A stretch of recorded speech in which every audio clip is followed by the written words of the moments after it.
Are you looking to encourage more young people to get into agriculture, and what kind of figures would you be looking at?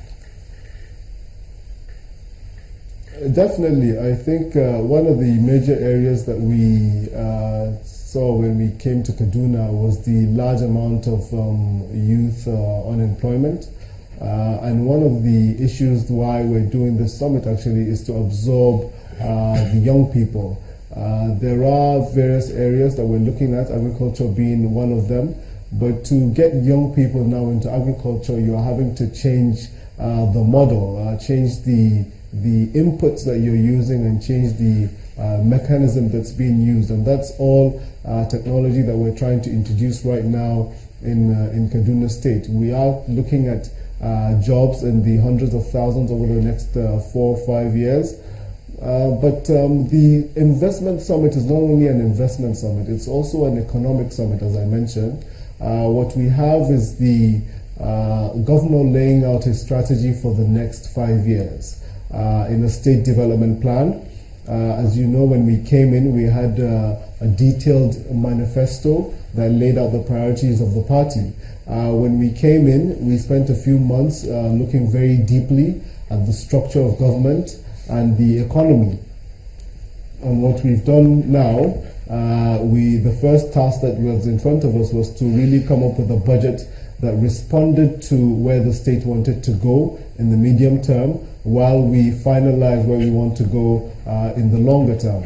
Our budget was passed at the end of the year last year, and we started operating it on 1st January. And essentially what we try to do is to restructure a number of things around the way that government itself functioned.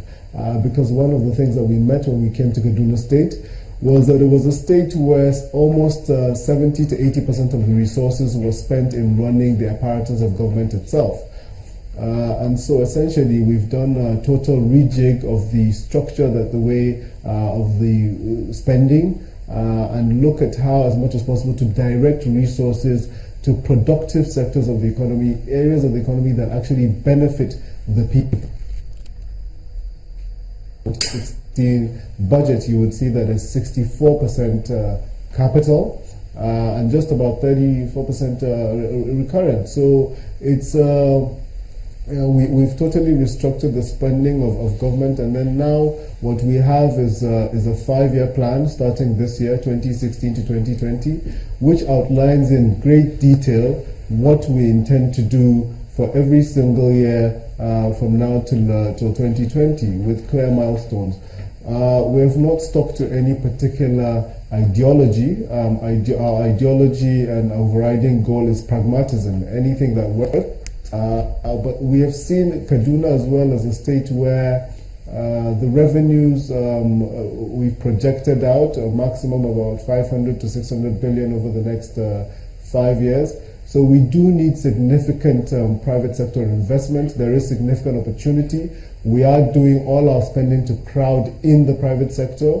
If you look at the papers, you would see that we have RFPs and EOIs out almost every week to get the private sector in to contribute.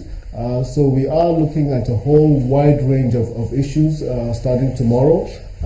We have a very ambitious array of speakers, panelists that we're expecting, and we're really hoping to open up Kaduna for the next 4 or 5 years for jobs, social justice, and prosperity. Let me take off from where Chamberlain left off, asking you about access to credit for so many young farmers, especially in Kaduna State. What is the government doing in respect with to access to land? Are you helping them get the land? Is it on lease? How easy is it for these young people and even the old who are farmers in Kaduna? Access to land is very critical in agriculture reform. And one of the first actions that the government took was to look very deeply at the issue of land and its management. What we have now is a reformed land administration sector with a new agency called the Kaduna Geographic Information System. What the agency is now doing is to generate detailed geospatial maps of Kaduna State, so that we can improve the way that you move from ownership to titling and to probably turning that into a form of credit.